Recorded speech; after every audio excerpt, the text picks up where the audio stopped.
नमस्कार दोस्तों, मैं एस्ट्रोलॉजर अमित माहौर आपका बहुत बहुत स्वागत करता हूं अपने यूट्यूब चैनल पे। और आज एक और इंटरेस्टिंग फैक्ट के बारे में आपसे डिस्कस करने के लिए उपस्थित हुआ हूं। आज हम डिस्कस करेंगे विवाह जो होती है, डिवोर्स यानी कि तलाक हो जाना या विवाह का टूट जाना, शादी का टूट जाना, वो कौन से लक्षण होते हैं, ऐसे कौन से सिम्टम्स या साइन हैं आपकी हस्तरेखा में कि जो बताते हैं विवाह का टूटना या तलाक होना। तो इस पे थोड़ा सा गौर आजमाएंगे। कुछ पॉइंट है, इनको कवर करना पड़ेगा हमें।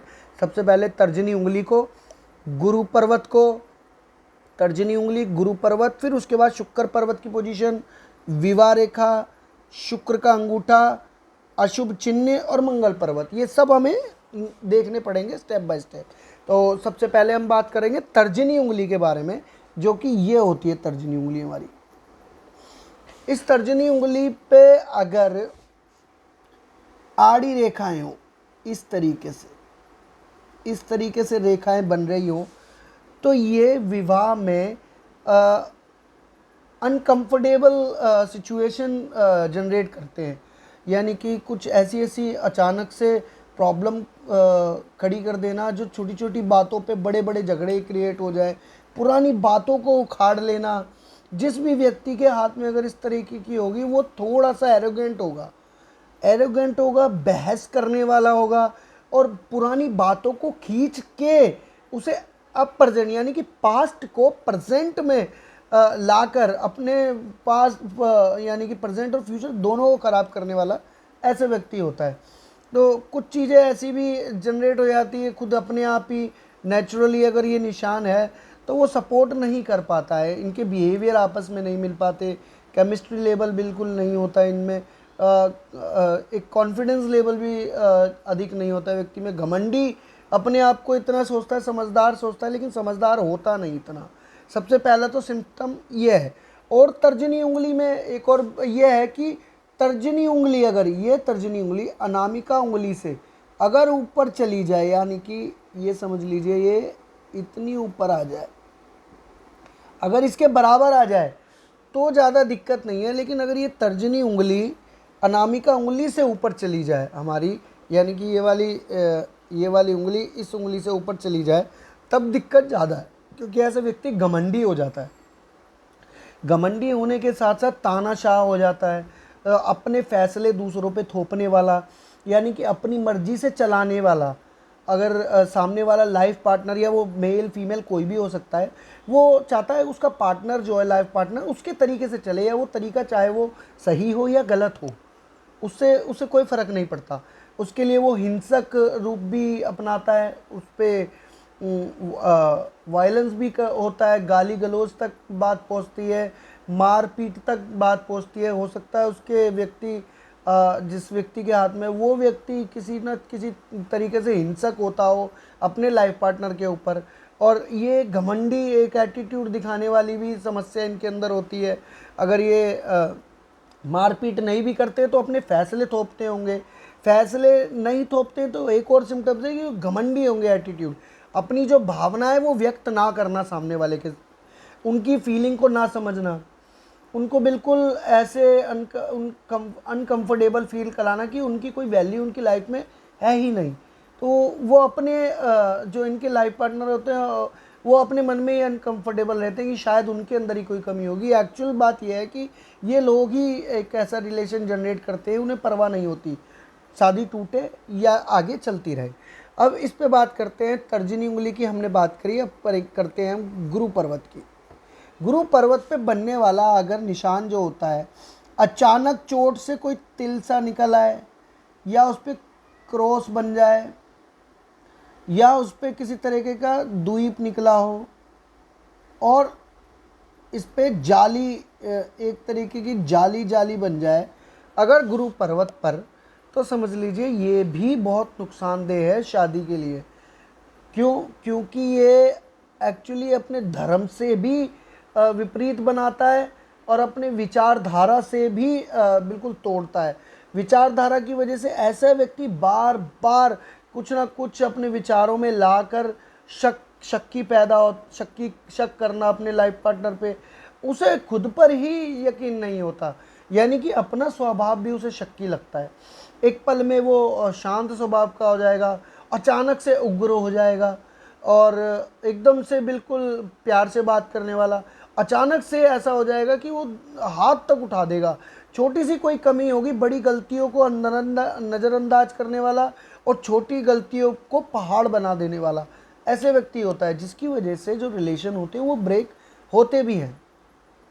ये ज़्यादातर मामलों में देखा भी गया है। गुरु पर्वत का सही होना और उस पर अशुभ चिन्ह होना एक खुशहाल शादी के लिए बहुत ज़्यादा अधिक ज़रूरी है, जिस तरीके से शुक्र पर्वत की पोजीशन देखी जाती है। अब बात करते हैं हम शुक्र पर्वत की।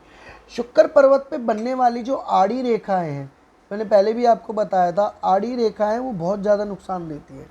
उसके साथ साथ अलगाव पैदा करती हैं ये व्यक्ति के बीच में। मतलब अगर ये वाली रेखाएं आड़ी, सिर्फ आड़ी रेखाएं हैं, तो क्या होगा, व्यक्ति की थोड़ी सी केमिस्ट्री आपस में, इन दोनों की तालमेल में कमी रहेगी। लेकिन जीवन साथी एक दूसरे को मान के साथ चलेंगे, चाहे कॉम्प्रोमाइज़ करके रहना पड़े।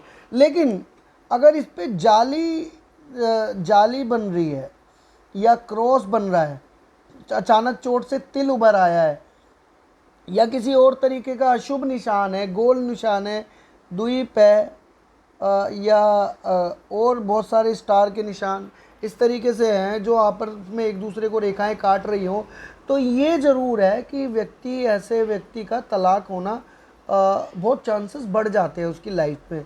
क्योंकि ऐसे व्यक्ति फिर अपने अपने अपोजिट जेंडर को उतनी वैल्यू नहीं दे पाता, अपनी भी घबराहट नहीं, शायद हो सकता है शारीरिक क्षमता में उनकी वीकनेस भी हो सकती है, क्योंकि शुक्र पर्वत का अच्छा ना होना हमारी लग्जरी, हमारी जो स्पाउस होता है, हमारा स्पर्म होता है, स्पर्म काउंट, उसको भी दर्शाता है। हमारा जो शुक्र होता है, जो भोग विलास की वस्तु है इन संसार में, उसको भी दर्शाता है शुक्र। तो अगर इस तरीके के सिम्टम्स, ये साइंस है ना आपके हाथ में, तो आपको ठीक करना बहुत ज़रूरी है शुक्र के उपाय करके। नहीं तो आप लाइफ पार्टनर के लिए तरसते रहोगे, एक ट्रस्ट लाइफ पार्टनर, नहीं तो आपके रिलेशन ब्रेक बहुत होंगे। आप रिलेशन में भी रहेंगे, हो सकता है गर्लफ्रेंड बॉयफ्रेंड भी रहे हो, लिव इन में रहे हो, या आप मैरिज भी हो, तो वो ब्रेक होने के चांसेस ज़्यादा हो जाते हैं। अब बात करते हैं हम शुक्र पर्वत के अंगूठे के बारे में। तो अंगूठे पे बनने वाली आड़ी रेखाएं भी नुकसान दर्शाती है। इस पे बनने वाला तिल, इस पे बनने वाला क्रॉस, इस पे कई बार जाली या इस तरीके की आड़ी रेखाएं हो, तो ये सबसे बड़ा नुकसान देता है। क्योंकि शुक्र पर्वत के साथ साथ शुक्र का अंगूठा बहुत ज़रूरी है, और अगर इस तरीके के निशान आपके अंगूठे पर हैं, तो आपको ज़्यादा से ज़्यादा हो सकता है आप अपने अंगूठे पे एक काम करिए, चांदी का चल्ला पहन सकते हैं। उससे भी कई हद तक इसके दोष कम हो सकते हैं, बचाव नहीं हो सकता, क्योंकि वो छतरी का काम करेगा आपके लिए बारिश में खड़े हुए, लेकिन शरीर भीगेगा तो आपका ज़रूर तब भी। तो आपको इससे बच के रहना है। अगर ये निशान है तो समझ लीजिए, या तो आपका लाइफ पार्टनर से आपकी नहीं बनेगी, या आपका लाइफ पार्टनर आपसे नहीं बना के रखेगा। रीज़न दोनों में से कुछ भी हो सकता है, अलगाव तो होना लाजमी है आप दोनों के बीच में। अब बात करते हैं विवाह रेखा के बारे में। विवाह रेखा अचानक से सीधी जाती हुई बीच में डाउन की तरफ आ जाए, एक तो डाउन होता है मस्तिष्क रेखा की तरफ,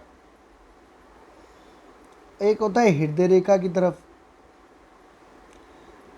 अगर ये इस तरफ की तरफ झुके और इसमें से और नीचे की तरफ आए, या इतने सारी रेखाएं एक साथ हो और इनमें से कुछ रेखाएं आपस में कट इस तरीके से जुड़ रही हो, या इस पर कोई निशान हो क्रॉस का, या अचानक से तिल उभर आना, तो ये भी अशुभ निशानी है। विवाह टूटने के योग दर्शाता है और बहुत अशुभ निशान माना जाता है ये भी। अब इसको ठीक करने के लिए, इसको भी ठीक करने के लिए आप शुक्र की ही मदद ले सकते हैं, क्योंकि शुक्र और बुध दोनों आपस में मित्र हैं। अगर आप शुक्र के अंगूठे में, आप अपने शुक्र पर्वत के अंगूठे पे आप चांदी का छल्ला पहनते हैं, तो इससे थोड़ी बहुत निजात आपको मिल सकती है। हल्का फुल्का फ़र्क पड़ेगा, लेकिन बेनिफिट मिलेगा आपको। वो लॉन्ग टर्म के लिए आपको ये रेमेडीज़ करनी होती है।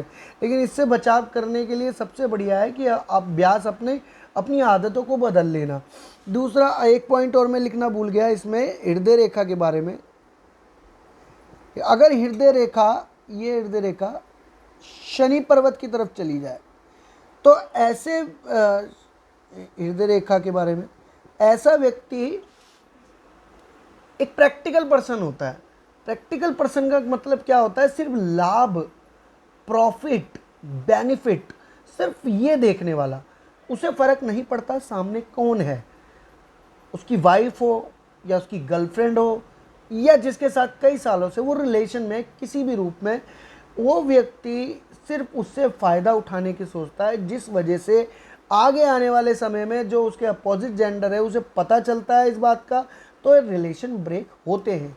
काफ़ी 90% चांसेस होते हैं इसमें ब्रेक होने के, क्योंकि ऐसा व्यक्ति सिर्फ अपने स्वार्थ के लिए ही रिलेशन में रहता है और दूसरे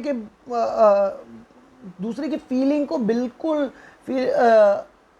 अनकंफर्टेबल करके समझ लीजिए उनके ना इतनी बुरी तरीके से हर्ट करता है उनकी फीलिंग को, ये उसे कोई फ़र्क ही नहीं पड़ता है इस व्यक्ति को। लेकिन वो सामने वाले व्यक्ति बिल्कुल टूट जाते हैं और इनको इनके दिल में कोई उसका मलाल भी नहीं होता, दुख भी नहीं होता कि उन्होंने करा क्या है।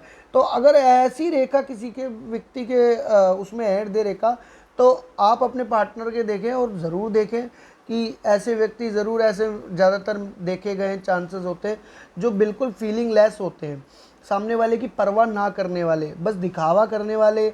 कभी कभार उन्हें एक छोटी सी चुटकी भर एक फीलिंग दे दी ताकि वो उस पर भरोसा कर सके और वो उससे अपना फ़ायदा निकाल सके। इस तरह के भी व्यक्ति देखे गए। ये है हृदय रेखा के बारे में। अब हम बात करते हैं अशुभ चिन्ह के बारे में, मंगल पर्वत के बारे में बात करेंगे। ये मंगल पर्वत, ये वाला हिस्सा हमारा मंगल पर्वत का आता है, ये वाला। तो मंगल पर्वत पे भी तिल निकल आया अचानक चोट से, क्रॉस हो या स्टार का निशान आ जाए या किसी तरीके से जाली नुमा या आड़ी रेखाएं बहुत ज़्यादा अधिक हो, तो ये भी नुकसानदेह चिन्ह है, क्योंकि मांगलिक कार्यों के लिए मंगल का भी होना शुभ है। कई बार तो आप एक तो मांगलिक दर्शाता है ये सब चीज़ें। अगर आपकी शादी है डिले हो रही है, बहुत लेट होती जा रही है, बहुत उम्र हो गई है आपकी, तो आप चेक करिए आपके मंगल पर्वत पे अशुभ निशान ज़रूर मिलेंगे। या अगर अशुभ निशानी है वो पर्वत वीक होगा, ये भी रीज़न हो सकता है। और अगर शादी होती है, शादी के तुरंत बाद कलेश, घर में कलेश होता है या किसी तरीके का आपस में आपके रिलेशन में कोई बहसबाजी या अनकंफर्टेबल फील होता है, तो ज़रूर आपके मंगल पर्वत पे भी कोई ना कोई दिक्कत होगी। तो ये मंगल पर्वत के बारे में। अब अशुभ चिन्ह के बारे में भी है कि अगर ये जो तर्जनी उंगली से लेके जो मैंने भी जितनी चीज़ें बताई, शुक्र पर्वत, मंगल पर्वत, अंगूठा, तर्जनी उंगली, गुरु पर्वत, बुध का पर्वत और विवाह रेखा, इन सब पे, यहाँ तक कि चंद्र पर्वत पे भी अगर अशुभ चिन्ह हो, अशुभ चिन्ह वो बार बार मैं बताता हूँ आपको, जैसे कि जाली नुमा आकार की हो गई ये, और इसके बाद क्रॉस हो गया या स्टार हो गया, या और इस पे बनने वाले अचानक से चोट से तिल निकल आना। तिल जो जन्मजात होता है उसका फल अलग है। ये तिल इस तरीके से होता है कि अचानक से चोट लग जाना, उसका एक निशान बन जाना, तो वो जितने समय तक रहेगा वो उतने समय तक आपको नुकसान देगा। तो ये कुछ जो बातें थी मैंने पॉइंट बाय पॉइंट आपको समझाने की कोशिश करी है। अपने हाथ और अपने लाइफ पार्टनर के ज़रा आप देख सकते हैं, या आप जिनको भी बताना चाहते हैं इसकी जानकारी के बारे में आप डिस्कस कर सकते हैं। और अगर आपको ये बात समझ में आई है इसके बारे में, विवाह रेखा के टूटने के बारे में, विवाह टूटने की रेखाओं के बारे में, तो आप मुझसे डायरेक्ट वीडियो के कमेंट बॉक्स में सवाल कर सकते हैं और अपनी राय भी दे सकते हैं। आपको वीडियो कैसी लगी, कैसी नहीं लगी, अपने बारे में पूछना हो तो उसके लिए भी सवाल पूछ सकते हैं आप उसमें। मैं वीडियो के कमेंट बॉक्स में ही आपको जवाब दूंगा। और अगर अच्छी लगी है वीडियो तो कमेंट और लाइक करना ना भूलें और शेयर करना ना भूलें और मेरे चैनल को सब्सक्राइब करना ना भूलें। तो आशा करता हूँ आपको पसंद आई होगी। आज के लिए इतनी जानकारी मैंने आपके सामने उपलब्ध करानी थी। अगली जानकारी एक और नया एपिसोड लेके उपस्थित होऊंगा। तो आज के लिए इतना ही। नमस्कार दोस्तों।